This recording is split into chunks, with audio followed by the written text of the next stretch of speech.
Bonjour et bienvenue dans cette vidéo. Je vais vous présenter l'actualité du Barça aujourd'hui, en ce jeudi 12 octobre 2023. Si vous êtes nouveau sur la chaîne, ici je parle généralement de l'actualité du Barça. Donc n'hésite pas à t'abonner, et appuyer sur le bouton j'aime pour me soutenir. Voici mon compte TikTok, pour les intéressés. Merci, et commençons.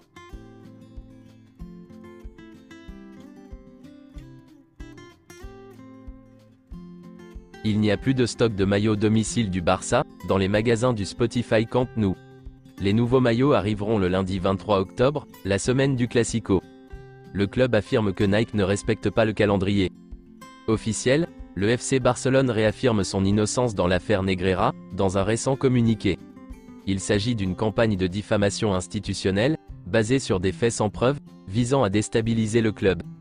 Selon certaines informations, Xavi envisage d'appeler Mikayil Faye pour les prochains matchs. Xavi n'a aucun doute sur le fait qu'il a besoin de Vitor Roque en janvier. La blessure de Lewandowski et les difficultés à trouver un remplaçant garanti dans l'effectif actuel, poussent Xavi à vouloir l'attaquant brésilien en janvier. Deco et certains poids lourds du conseil d'administration ont clairement fait savoir à Xavi qu'il ferait tout ce qui est possible et impossible pour faire avancer l'arrivée de Vitor Roque en janvier. Vitor Roque se remet actuellement d'une entorse du 3e degré à la cheville droite, qui l'empêchera de revenir avant le début de l'année prochaine. Xavi lui-même a appelé Vitor Roque, pour lui assurer qu'il était attendu à Barcelone en janvier, et qu'il devait maintenant se concentrer à 100% sur son rétablissement. Le staff considère son arrivée comme vitale, s'ils veulent faire un pas en avant. L'équipe du Barça est très courte, avec seulement 19 joueurs de l'équipe première, et avec Lewandowski comme seul avant-centre. L'arrivée de Vitor Roque ne servirait pas seulement à donner plus d'équilibre à l'équipe, mais serait aussi une soupape de sécurité pour doser Lewandowski. Xavi veut que Vitor Roque rejoigne Barcelone en janvier. Le Barça travaille déjà sur la question du fair play financier. Le personnel financier du Barça a garanti à Deco et Xavi que Vitor Roque serait enregistré en janvier. Vitor Roque arrivera en janvier, et il n'y aura une autre signature que s'il y a des départs. La priorité est un milieu de terrain.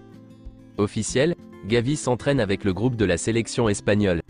Il avait quitté la séance d'entraînement d'hier en raison d'un malaise, mais il est de retour avec l'équipe. Voici quelques déclarations de Luis de la Fuente, l'entraîneur de l'équipe nationale espagnole. Des joueurs avec des gènes? Tous les joueurs sont disponibles en ce moment. C'est vrai qu'il y en a qui ont une gêne, et nous allons attendre jusqu'à la dernière minute pour voir comment ils évoluent et s'ils peuvent jouer. Ansu Fati? C'est un footballeur qui se sent heureux et libre avec nous. Je l'ai vu heureux, il s'entraîne et c'est un plaisir de le regarder. Il sait qu'il a l'amour et le soutien total du staff. J'ai une confiance aveugle en lui. Ansu Fati a l'étincelle qu'il a toujours eue, et nous espérons qu'il pourra la montrer dans son club. Lamine Yamal? Il y a des protocoles dans l'équipe qui nécessitaient qu'il vienne, et qu'il soit revu. Je voulais aussi lui parler, et qu'il passe quelques heures avec ses coéquipiers. Je voulais lui apporter la tranquillité d'esprit. Nous voulons qu'il revienne rapidement.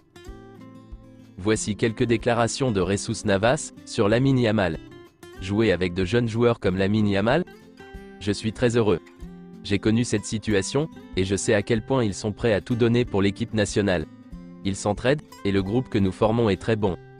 Voici quelques déclarations de Robert Lewandowski, lors d'une interview. Pour beaucoup, l'âge peut être une barrière. Pour moi, ce n'est pas le cas. À cet âge, j'aspire à montrer des qualités que je n'avais pas auparavant. Atteindre 100 buts en Ligue des Champions serait extraordinaire. Je ferai tout pour cela, et je marquerai en Ligue des Champions. Si je n'avais pas faim de football, je ne serais pas ici au Barça, et je n'aurais pas le niveau requis. Ces dernières années, j'ai travaillé non seulement pour être fort physiquement, mais aussi pour être fort mentalement. Pour moi, la mentalité est la chose la plus importante. Ne pas être fatigué, ne pas ressentir de douleur, se réveiller chaque jour avec enthousiasme, tant que ces éléments sont présents, je poursuivrai mon voyage plus longtemps. Si mon esprit le veut et que mon corps est prêt, je regarderai vers l'avenir.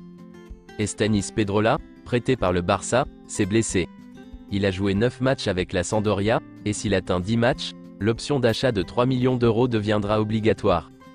Selon Mundo Deportivo, Florian Wirtz a toujours été un fan du Barça. Le club garde un œil sur lui, mais le recruter coûtera cher. Selon certaines informations, Dani Olmo veut signer à Barcelone. Il prévoit de partir en 2024. Leipzig serait prêt à vendre, car Xavi apprécie le joueur, mais sa clause de 60 millions d'euros peut être un problème pour le Barça. Des clubs comme le Real Madrid, Manchester City et l'Atlético Madrid sont très intéressés par Dani Olmo, mais le joueur est clair sur le fait que son destin est le Barça. Leipzig serait heureux de recevoir 60 millions d'euros, précisément le montant dont il a besoin pour payer les coûts de refinancement des salaires et de l'infrastructure. Si Barcelone veut signer Dani Olmo, il doit d'abord régler ses comptes. Le joueur n'a encore fermé aucune porte. Selon les informations de Sport, l'option d'un retour de Messi au Barça sous forme de prêt s'éloigne. Le joueur ne serait pas disposé à être prêté temporairement, et le Barça a des problèmes avec le fair play financier. C'est tout pour aujourd'hui, et merci d'avoir suivi la vidéo. Mettez un j'aime si la vidéo vous a plu, et n'hésitez pas à vous abonner, pour ne pas manquer les prochaines vidéos. Merci et à bientôt.